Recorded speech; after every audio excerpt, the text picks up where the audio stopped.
తెలంగాణలో లోక్సభ, రాజ్యసభ ఎన్నికలకు అన్ని రాజకీయ పార్టీలు సిద్ధమవుతున్నాయి. ఈ మేరకు మెజార్టీ లోక్సభ స్థానాలు గెలుచుకోవాలని కాంగ్రెస్ పార్టీ, అలాగే సీఎం రేవంత్ రెడ్డి కసరత్తు చేస్తున్నారు. ఈ మేరకు ప్రస్తుత ప్రతిపక్షం గత బీఆర్ఎస్ ప్రభుత్వంపై నిప్పులు చెరుగుతున్నారు. వారు చేసిన అవినీతి, వారి పాలన లోపాలను ఎక్కడికక్కడ కాంగ్రెస్ నాయకులు ప్రజలు ఎండకట్టే దిశగా అడుగులు వేస్తున్నారు.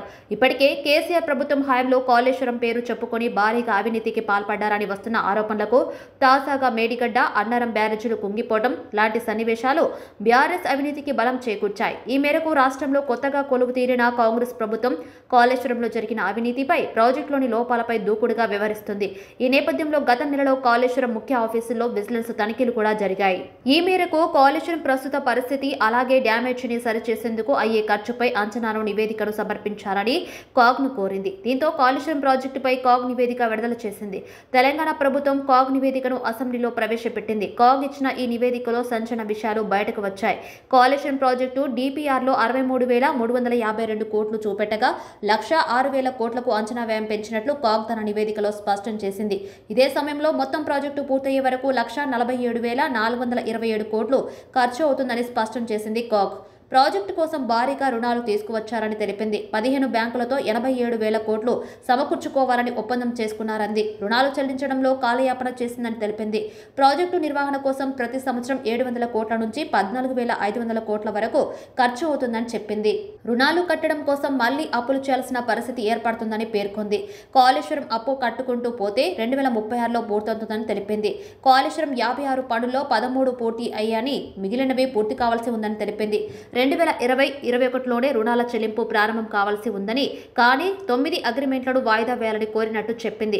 వడ్డీలకు వడ్డీ కింద 8,182 కోట్లు పెరిగిందని తెలిపింది. కాళేశ్వరం కోసం తెచ్చిన రుణాలలో 1,690 కోట్లు మళ్లించారని చెప్పింది. దీంతో అదనంగా 587 కోట్లు వడ్డీ పడిందని తెలిపింది. ప్రతి ఏటా 14,462 కోట్లు రుణాల చెల్లించాలని కాగ్ నివేదికలో చెప్పింది. డిపిఆర్లో 63,352 కోట్ల రూపాయలుగా చూపెట్టి అంచనా వ్యయాన్ని 1,06,000 కోట్లకు పెంచారని నివేదికలో తెలిపింది. ప్రస్తుత నిర్మాణం వరకు 14 లక్షల ఎకరాలకు ఆయకట్టు ఉందని చెప్పింది. ప్రాజెక్టు వ్యయం 122% పెరిగింది, కానీ ఆయకట్టు 52% మాత్రమే పెరిగిందని తెలిపింది. మొత్తం ప్రాజెక్టు పూర్తయ్యే వరకు 1,47,427 కోట్లు ఖర్చవుతుందని చెప్పింది. ప్రాజెక్టు నుంచి ఊహించిన ప్రయోజనాలను ఎక్కువగా చూపెట్టారని తెలిపింది. కాళేశ్వరంపై అంతరాష్ట్ర సమస్యలు, నిల్వ సామర్థ్యం, సౌకర్యంపై సరైన అధ్యయనం చేయకూడదని చెప్పింది. అస్తవ్యస్తంగా పనులు ప్రారంభించారని తెలిపింది. కాళేశ్వరం ప్రాజెక్టు వడ్డీతో సహా 1,47,427 కోట్లకు పెరిగిందని తెలిపింది. ప్రాజెక్టు పనుల్లో మార్పుల కారణంగా కొన్ని పనులు నిర్ధారకమయ్యాయని, ఫలితంగా 767 కోట్ల నష్టం వాటిల్లిందని చెప్పింది. కాళేశ్వరం డిపిఆర్ తయారు చేసిన వ్యాప్కోస్ పనితీరులో లోపాలు ఉన్నాయని చెప్పింది. రీ ఇంజనీరింగ్ పనులు కూడా అదే సంస్థకు అప్పగించారని తెలిపింది. 2018లో కాళేశ్వరం డిపిఆర్ని కేంద్ర జల సంఘం ఆమోదించక ముందే 17 పనులు 25,049 కోట్లకు అప్పగించారని చెప్పింది. డిపిఆర్ తర్వాత కూడా ప్రాజెక్టు పనుల్లో మార్పులు చేశారని తెలిపింది. తొలుత టీఎంసీ ఎత్తిపోతలు ప్రతిపాదించి అవసరం లేకున్నా 3 టీఎంసీలకు ప్రతిపాదన పెంచారని చెప్పింది. దీంతో 28,151 కోట్లు అదనపు వ్యయం ఏర్పడిందని తెలిపింది. కాళేశ్వరం నిర్వహణకు 10,000 కోట్లు పడుతుందని తెలిపింది. కాళేశ్వరం ప్రాజెక్టు అంచనా వ్యయానికి అనుమతి ఇవ్వలేదన్నారు. ఒక్కో పనికి అనుమతి ఇస్తూ పోయిందని చెప్పింది. కాళేశ్వరం ఇరిగేషన్ ప్రాజెక్టు కార్పొరేషన్ పేరుతో అప్పులు తెచ్చిందని, 87,449 కోట్ల రుణాలు తీసుకువచ్చారని తెలిపింది. బడ్జెట్ నుండి కేవలం 27% మాత్రమే కేటాయించారని చెప్పింది. కాళేశ్వరంపై ఆదాయం లేదు కాబట్టి రుణాలు చెల్లింపు కష్టమని కాగ్ హెచ్చరించింది. బడ్జెట్పై భారం పడుతుందని తెలిపింది. కాళేశ్వరంలో వానాకాలం వచ్చే నీళ్లు వానాకాలానికే సరిపోతాయని, యాసంగికి నీళ్లు సరిపోవని కాగ్ నివేదికలో చెప్పింది. 2022 మార్చి నాటికి రాష్ట్ర ఆర్థిక స్థితిగతులను కాగ్ పేర్కొంది. అప్పటి బడ్జెట్ కేటాయింపులతో పోలిస్తే సంక్షేమ పథకాలపై ఖర్చు తక్కువగా ఉందని వెల్లడించింది. విద్య, వైద్యం, నీటిపారుదల తదితర రంగాలకు సంబంధించిన అంశాలను ప్రస్తావించింది. కాళేశ్వరం వ్యయం భారీగా పెరిగినప్పటికీ అదనపు ప్రయోజనం లేదని కాగ్ పేర్కొంది. రీ ఇంజనీరింగ్ మార్పుల కారణంగా అప్పటికే చేసిన కొన్ని పనులు నిర్ధారకమయ్యాయని, దీంతో 765 కోట్ల రూపాయల నష్టం వాటిల్లిందని తెలిపింది. రెవెన్యూ రాబడి ఎక్కువ, లోటును తక్కువగా చూపించారని తెలిపింది కాగ్.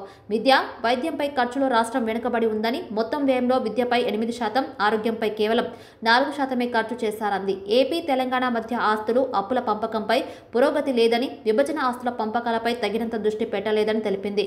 1,18,000 కోట్ల రుణాలను బడ్జెట్లో పేర్కొనలేదని స్పష్టం చేసింది. అప్పుల ద్వారానే రెవెన్యూ లోటును భర్తీ చేయాల్సి ఉంటుందని, రుణాలపై 2032-33 నాటికి 2,52,000 కోట్ల వడ్డీ చెల్లించాల్సి వస్తుందని కాగ్ పేర్కొంది. కాళేశ్వరం పనుల అప్పగింతలో నీటిపారుదల శాఖ అనుచిత తొందరపాటు ప్రదర్శించిందని వివరించింది. సాగునీటిపై మూలధన వ్యయం ఒక్కో ఎకరానికి 6,42,000 రూపాయలు అవుతుందని, ప్రాజెక్టు ప్రయోజన వ్యయ నిష్పత్తి 1.51% అంచనా వేశారు. కానీ అది 0.75% తేలుతుంది. అది మరింత తగ్గే అవకాశం ఉందని పేర్కొంది.